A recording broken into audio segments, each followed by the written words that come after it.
한국은 기술력과 품질은 뛰어나지만 대규모 글로벌 생산 설비나 대량 생산을 위한 인프라에서는 중국이나 베트남, 인도처럼 큰 역할을 하지 못할 것이라고 생각합니다. 여기 한국을 평가절하하며 무시하는 미국인 공급망 분석가가 있습니다. 그런데 단 한 번의 한국 출장 이후 그녀의 생각이 완전히 바뀌었습니다. 이전까지 냉철한 분석으로만 판단하던 그녀가 컨퍼런스에서, 기업 회의장에서, 심지어 미국 정부의 자문회의석상에서도 한결같이 이렇게 말하기 시작했습니다. 세계 공급망의 핵심은 한국입니다. 이 나라만큼 기술력, 생산 속도, 신뢰도를 완벽하게 갖춘 곳은 없습니다. 그녀는 대체 어떤 경험을 한 것일까요? 그토록 이성적인 사람이 확신에 찬 목소리로 한국을 극찬하게 된 이유는 무엇이었을까요? 오늘 그 흥미로운 이야기를 시작하겠습니다. 안녕하세요. 저는 제시카 브룩스라고 합니다. 워싱턴에서 공급망 분석가로 일하고 있어요. 매일 데이터를 분석하고 보고서를 작성하면서 글로벌 리서치 센터에서 근무 중이에요. 저는 늘 한국을 기술은 뛰어난 작은 나라 정도로만 생각해왔어요. 대규모 제조업에 강한 나라는 베트남이나 멕시코, 인도 같은 곳이라고 믿었죠. 이런 나라들이 큰 공장을 가지고 있고 대량 생산에 특화돼 있다고 여겼거든요. 그래서 한국에는 별로 주목하지 않았어요. 사실 제 상사나 동료들도 비슷한 생각을 갖고 있었어요. 한국은 문화 콘텐츠나 스마트한 기기들로 흥미로운 나라이긴 하지만 세계 공급망을 이끌 정도의 제조 역량은 없다고 판단했죠. 대규모 공장을 짓거나 대량 생산을 이끄는 데는 부족하다고 본 거예요. 저는 매일 사무실에 앉아서 차트와 숫자, 그래프를 보면서 글로벌 생산 동향을 분석했어요. 그런데 이상하게도 한국과 관련된 데이터는 자연스럽게 무시하게 되더라고요. 대기업들이 원하는 규모나 역량을 한국이 갖추고 있다고 생각하지 않았으니까요. 그래서 제가 쓴 보고서에도 한국에 대한 깊이 있는 분석은 거의 없었어요. 이미 오래전에 제 머릿속에 자리 잡은 생각이 있었고 그걸 별로 의심하지 않았어요. 저는 자신 있었거든요. 나는 공급망이 어떻게 돌아가는지 잘 알고 있어. 내가 가진 데이터가 그걸 증명해주고 있잖아. 이런 마음이었어요. 하루에도 몇 시간씩 앉아서 연구를 했어요. 항상 하던 루틴은 이랬죠. 최신 수치를 확인하고 나라별 생산량을 비교하는 거예요. 다양한 기관에서 나온 보고서도 꼼꼼히 읽었고요. 가끔은 동료들이랑 그 수치에 대해 이야기하기도 했어요. 그런데 그런 대화 속에서도 한국은 별로 중요하게 다뤄지지 않았어요. 오히려 그들의 말은 제 생각을 더 굳히는 데 도움이 됐죠. 역시 내가 맞았어. 한국은 메인 플레이어가 아니야. 그런 확신이 계속 쌓였어요. 저는 생산 비용이 얼마인지, 어떤 나라가 얼마나 빨리 물건을 만들어내는지 그런 데이터는 정말 자신 있었어요. 한국은 똑똑하고 혁신적인 나라이긴 해도 규모 있는 일은 어렵겠다고 생각했어요. 지금도 기억나요. 어느 날 새로운 보고서를 만들고 있었는데 제가 중요하다고 생각한 몇몇 나라 중심으로 초안을 완성했거든요. 그런데 상사분이 오셔서 물으셨어요. 왜 한국에 대한 분석은 안 들어갔지? 그 순간 좀 놀라기도 하고 살짝 짜증도 났어요. 속으로 내가 뭘 놓친 건가 생각했지만 그때도 확신했죠. 한국은 내가 필요로 하는 방식으로 중요한 나라가 아니라고요. 한국은 기술이나 문화는 잘해도 대량 생산 쪽은 약하다고 생각했거든요. 그래서 굳이 제 의견을 바꿔야 할 이유를 못 느꼈어요. 계속해서 그 생각을 고수했죠. 제 분석은 수년간의 경험과 데이터에 기반한 거니까요. 제 나름의 확신이 있었어요. 나는 이 분야를 제대로 이해하고 있다. 내가 세운 기준이 맞다. 이렇게 믿었어요. 그런데요. 한편으로는 마음 한구석에서 뭔가 찜찜한 기분이 들기도 했어요. 다른 보고서들 속에서 한국 관련 데이터를 슬쩍 보게 되는 순간이 있긴 했거든요. 이거 좀 다른데? 싶은 부분도 있긴 있었죠. 그런데도 저는 크게 신경 쓰지 않았어요. 그건 그냥 예외적인 경우라고 생각했어요. 전체적인 제 시각을 바꿀 만큼은 아니라고 여겼어요. 여전히 제가 잘 아는 나라들에 집중했고 제 기준은 그대로였어요. 그 당시 저는 제 지식과 능력을 꽤 믿고 있었어요. 제 분석을 신뢰했고 한국이라는 나라를 굳이 더 들여다볼 필요가 있다고는 느끼지 못했어요. 그냥 제 방식대로 제가 하던 대로 일하면 된다고 생각했죠. 저 나름대로는 그게 가치 있는 일이라고 믿었어요. 이게 바로 제 이야기의 시작이에요. 저는 제 신념에 꽤나 확신을 가진 분석가였어요. 수년간 모아온 데이터를 토대로 자신 있게 일했고 그 결과에도 만족했어요. 그땐 몰랐죠. 제가 그토록 믿고 있던 것들이 하나의 나라에서 일어난 놀라운 발견으로 인해 흔들리게 될 줄은요. 제가 무심코 외면했던 그 나라에서 시작된 변화가 저를 전혀 다른 시각으로 이끌게 될 줄은 상상도 못했어요. 어느 조용한 아침이었어요. 저는 평소처럼 책상에 앉아 컴퓨터를 켜고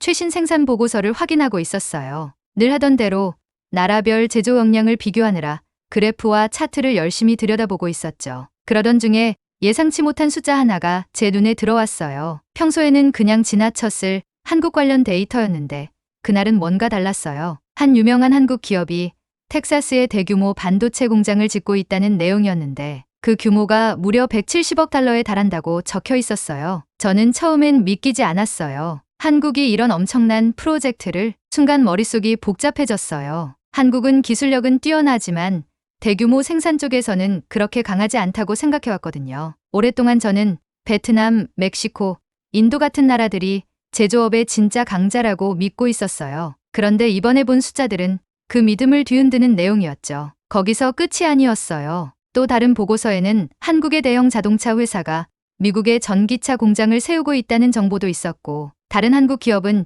여러 개의 배터리 생산 공장에 막대한 투자를 하고 있었어요. 이 공장들은 세계적인 자동차 회사들의 부품을 공급할 예정이었죠. 이 모든 사실 앞에서 저는 문득 내가 그동안 뭔가 크게 잘못 알고 있었던 건 아닐까 하는 생각이 들었어요. 그날 하루 종일 저는 한국과 관련된 데이터를 다시 정독했어요. 생산 수치, 투자 계획, 품질 관리 기록까지 하나하나 꼼꼼히 살펴봤죠. 그런데 보면 볼수록 확신이 들었어요. 한국은 결코 작은 역할만 하는 나라가 아니었어요. 오히려 안정적이고 현대적인 공장을 탄탄하게 갖춘 나라였죠. 특히 놀라웠던 건 한국 기업들이 높은 정밀도와 빠른 속도로 부품을 생산해낸다는 사실이었어요. 제품 품질도 굉장히 뛰어나서 세계 곳곳의 대기업들이 한국에 의존하고 있더라고요. 예전엔 한국 얘기가 나오면 그냥 대충 넘기곤 했는데 이제는 그럴 수가 없었어요. 숫자 하나하나가 저한테 말을 걸고 있는 느낌이었어요. 데이터를 계속 보다 보니 제 안에서 뭔가 강하게 꿈틀거리기 시작했어요. 이거 정말 뭔가 다르다. 제대로 알아봐야겠다. 놀라움과 동시에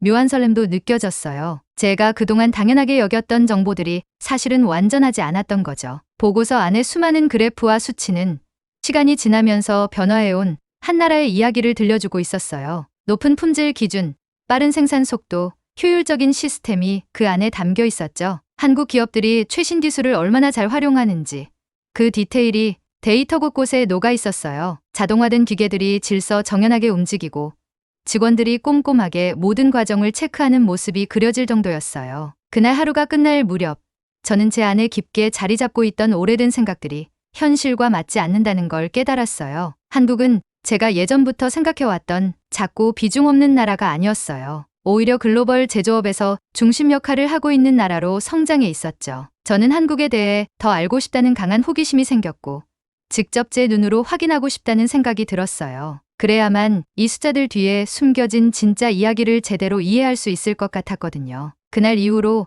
저는 글로벌 공급망에 대한 제 시각이 바뀌기 시작했어요. 그리고 한국이 보여준 놀라운 발전을 더 이상 외면할 수 없게 되었죠. 제가 한국행 비행기에 올랐던 그날이 아직도 생생해요. 화면 속 숫자로만 보던 세상에 직접 발을 들이는 순간 제 심장은 빠르게 뛰기 시작했어요. 설렘도 있었지만 솔직히 말하면 긴장도 컸죠. 이제는 직접 내 눈으로 확인해보자. 그런 마음으로 오래된 생각들을 잠시 내려놓고 진짜 한국을 마주하기 위한 여정을 시작했어요. 비행 시간은 길었지만 머릿속은 온통 변화에 대한 생각으로 가득했어요. 그동안 봤던 데이터들이 현실과 얼마나 닮아 있을까? 그게 정말 궁금했거든요. 인천공항에 도착했을 때 가장 먼저 느낀 건 정말 현대적이고 깨끗하다는 인상이었어요. 공항은 넓고 환했고 곳곳에 디지털 안내판이 정리돼 있었죠. 사람들이 바쁘게 움직이면서도 서로에게 미소를 지으며 인사하는 모습이 인상 깊었어요. 이 나라는 지금 앞으로 나아가고 있구나. 그 에너지가 공기처럼 느껴졌어요. 거리도 참 정갈했어요. 나무가 늘어서 있고 건물들도 세련되고 현대적이었어요. 거리를 걷는데 마치 미래가 제 눈앞에 펼쳐지는 느낌이었어요. 서울의 한 카페에서 첫 일정을 시작했어요. 그곳에서 한국의 제조업과 기술 산업에 대해 깊은 지식을 가진 전문가 한 분을 만났어요. 저는 그분 말씀을 정말 조용히 집중해서 들었어요. 설명하시는 말투는 차분했고 눈빛엔 확신이 가득했어요. 공장에서 쓰이는 첨단 기술에 대해서 구체적이고 논리적으로 말씀해 주셨는데 그 설명을 듣다 보니 한국은 결코 작은 나라가 아니구나 하는 생각이 들었어요. 그분의 태도와 말 속에는 한국인들의 열정과 성실함이 자연스럽게 묻어나 있었어요. 그게 바로 이 나라의 힘이라는 걸 느낄 수 있었죠. 카페에서 나와 평택으로 향했어요. 그곳에는 유명한 반도체 공장이 있었거든요. 공장 안에 들어서자마자 저는 입이 떡 벌어졌어요. 넓은 공간 안에 줄지어 서 있는 첨단 기계들, 빠르면서도 정교하게 움직이는 로봇 팔들, 그리고 그 사이사이에서 자신감 있게 일하는 직원들. 작은 부품 하나하나가 믿기 어려울 정도로 정밀하게 조립되고 있었어요. 이건 내가 상상했던 수준을 훨씬 뛰어넘는다. 그 정도로 놀라웠어요. 무엇보다도 공장 안이 너무나 깔끔하고 체계적이어서 깊은 인상을 받았어요. 그 다음엔 구미에 있는 배터리 공장을 찾았어요. 이곳은 활기차고 밝은 분위기였어요. 배터리가 만들어지는 생산 라인은 눈 깜짝할 새에도 쉼없이 움직이고 있었고 그 모든 과정이 첨단 기계에 의해 정밀하게 통제되고 있었어요. 특히 눈에 띈 건 품질 검사 구역이었어요. 하나하나의 배터리를 정성스럽게 검사하는 모습에서 이 제품이 잘 되는 건 우연이 아니구나 싶었어요. 그건 철저한 계획, 꾸준한 노력, 그리고 높은 기준을 향한 문화 덕분이었어요. 저는 그 꼼꼼함과 세심함에 깊은 존경심을 느꼈어요. 마지막으로 방문한 곳은 창원이었어요. 그곳엔 수소차 공장이 있었는데요. 제가 본 공장들 중에서 가장 인상적이었어요. 안에 들어가 보니 미래 기술로 가득 찬 공간이 눈앞에 펼쳐졌어요. 수소 에너지를 활용한 자동차들이 아주 정밀하게 정확한 타이밍으로 생산 라인을 따라 움직이고 있었어요. 자동차의 모든 부품이 정확하게 조립되는 모습을 보고 있자니 절로 감탄이 나왔어요. 공장 안 분위기는 조용하고 집중돼 있었어요. 사람들과 기계가 마치 하나처럼 자연스럽게 협력하는 모습이 너무 인상 깊었어요. 이건 단순한 공장이 아니구나. 이건 미래를 만들어내는 공간이구나. 그렇게 생각했어요. 첨단 기술로 만들어진 차들을 보면서 제 안에 희망 같은 게 피어났어요. 이 모든 현장을 직접 둘러보며 저는 한국이 얼마나 많이 성장하고 변화했는지를 몸으로 느낄 수 있었어요. 단순히 기술만 뛰어난 게 아니었어요. 그 안에는 품질에 대한 책임감, 정성과 진심이 함께 녹아 있었어요. 한국은 단순한 조연이 아니라 세계 공급망에서 중요한 역할을 맡고 있는 주인공이구나. 생산 과정의 하나하나에서 혁신과 탁월함을 향한 의지가 느껴졌어요. 한국은 제가 예전에 생각했던 작고 영향력 없는 나라가 아니었어요. 지금의 한국은 세계 제조 산업을 이끄는 중심에 서 있는 현대적인 나라였어요. 제조업의 미래는 밝다. 그리고 그 길의 선두에는 한국이 서 있다. 한국을 다녀온 뒤 저는 전과는 완전히 다른 마음으로 집으로 돌아왔어요. 머릿속은 계속 그곳에서 보고 듣고 느꼈던 걸로 가득했고 이제는 그 모든 걸 정리해서 하나의 보고서로 만들어야겠다고 결심했어요. 제가 직접 본 한국의 제조업 현장을 있는 그대로 사람들에게 보여주고 싶었어요. 그리고 무엇보다 제 안에 오래 자리 잡고 있던 낡은 생각들을 이제는 바꿔야 할 때라고 느꼈습니다. 먼저 데이터를 차근차근 정리하기 시작했어요. 평택의 반도체 공장에서 봤던 내용부터 하나하나 적어 내려갔어요. 크고 정교한 기계들, 섬세하게 움직이던 로봇팔, 집중해서 일하던 직원들의 모습까지요. 공장이 얼마나 깔끔하고 질서정연했는지도 빠뜨리지 않았어요. 하나하나가 중요한 디테일이었으니까요. 그 다음에는 구미에 있는 배터리 공장 이야기를 정리했어요. 생산 라인이 얼마나 매끄럽게 움직였는지, 그리고 품질 관리가 얼마나 철저했는지를 설명했죠. 수치만 봐도 배터리 하나하나가 얼마나 빠르고 정확하게 만들어졌는지 알 수 있었어요. 마지막으로 창원의 수소차 공장도 소개했어요. 최첨단 기술이 어떻게 적용되고 있었는지, 그리고 생산 과정 하나하나가 얼마나 정밀하고 신중하게 이루어졌는지를요. 그 공장은 저에게 이게 바로 미래구나 하는 확신을 주었고, 저는 그 감동을 그대로 보고서에 담고 싶었어요. 보고서를 쓰면서 저는 가능한 한 쉽게, 그리고 누구나 이해할 수 있도록 글을 썼어요. 복잡한 전문 용어나 어려운 표현은 되도록 쓰지 않으려고 했어요. 그래프나 도표도 함께 넣어서 한국이 보여준 놀라운 데이터를 눈으로도 쉽게 확인할 수 있도록 구성했어요. 그리고 그 안에 담긴 메시지는 분명했죠. 한국은 단지 기술력이 좋은 나라가 아니라 현대적이고 효율적이며 신뢰할 수 있는 생산 시스템을 가진 나라입니다. 이제는 눈앞의 모든 증거들이 한국이 세계 제조업의 중심에 있다는 걸 말해주고 있었어요. 저는 그 사실이 자랑스럽고 또 감동적으로 느껴졌어요. 한국 군들이 보여준 성실함과 노력, 그리고 품질을 향한 진심 어린 자세는 정말 인상 깊었어요. 보고서를 쓰고 또 고치기를 여러 번 반복했어요. 문장 하나, 수치 하나라도 정확하지 않으면 안 된다는 생각에 정말 많은 시간을 들였어요. 어떤 내용이든 핵심에 도움이 되지 않는 건 과감히 뺐고, 있는 사람이 명확하게 느낄 수 있도록 구성했어요. 제 목표는 분명했어요. 이 보고서를 통해 누군가의 시선이 달라졌으면 좋겠다. 한국을 다시 바라보게 되었으면 한다. 그런 바람으로 한 줄 한 줄 써내려갔어요. 나는 지금 내 안에 오래된 생각을 바꿨고 누군가에게 새로운 시각을 전할 수 있는 한 걸음을 내디뎠구나. 이 보고서는 단지 데이터와 사실을 모아놓은 문서가 아니었어요. 그건 제가 의심에서 시작해 감탄과 존중에 이르기까지 직접 걸어온 여정의 기록이었어요. 저는 이 일을 통해 한국이라는 나라가 얼마나 강하고 현대적인 제조업 강국인지를 깨달았고 이 이야기가 더 많은 사람들에게 전달되기를 간절히 바랐어요. 그리고 저는 그 보고서가 누군가의 마음을 움직일 수 있기를, 고정관념을 넘어 진짜 한국을 볼 수 있도록 돕기를 진심으로 바랐습니다. 그동안 정확한 데이터를 모으고 직접 경험한 내용을 정리하느라 정말 많은 노력을 쏟았거든요. 얼마 지나지 않아 저는 글로벌 공급망에 관한 중요한 국제회의에 초청을 받았어요. 거기서 이 보고서를 직접 발표하게 된 거죠. 저는 발표 준비에 온 마음을 다했어요. 그래프 하나 차트 하나도 한국의 놀라운 발전을 정확히 보여줄 수 있도록 꼼꼼히 확인했어요. 드디어 회의 당일 제가 들어선 그 회의장은 정말 컸고 안에는 여러 나라에서 온 전문가들과 정부 관계자, 산업계 리더들이 자리하고 있었어요. 모두가 조용히 앉아 제가 무슨 이야기를 들려줄지 기다리고 있었죠. 저는 큰 화면 앞에 섰고 보고서에 실린 차트를 하나씩 띄우며 이야기를 시작했어요. 먼저 한국이 어떻게 스스로를 현대적인 제조 강국으로 변화시켰는지를 설명드렸어요. 평택의 반도체 공장, 구미의 배터리 공장, 창원의 수소차 공장. 제가 직접 보고 온 그 현장을 쉽게 풀어 설명했어요. 복잡한 개념은 누구나 이해할 수 있게 최대한 단순하고 명확한 표현을 썼고 진심을 담아 이야기했죠. 제 이야기가 끝나기도 전에 참석자분들의 반응은 바로 나타났어요. 많은 분들이 고개를 끄덕이며 데이터를 바라보셨고 제 설명에 집중하셨어요. 차트에 나온 숫자들은 명확했고 거짓 없는 사실이었거든요. 한국 기업들이 정말 큰 규모로 기술과 품질에 투자해왔구나. 그 사실이 점점 회의장 안에 퍼져나가는 게 느껴졌어요. 이제는 한국이 단순히 기술만 잘하는 나라가 아니라 세계 공급망에서 중요한 역할을 맡고 있는 나라라는 걸 많은 분들이 새롭게 인식하고 계셨어요. 저는 발표 내내 한국의 정밀한 생산 방식과 일에 대한 진지한 자세를 강조했어요. 그리고 말씀드렸죠. 이런 첨단 공장들이 멈추는 순간 전 세계 산업에 큰 문제가 생길 수 있습니다. 그 말이 끝나자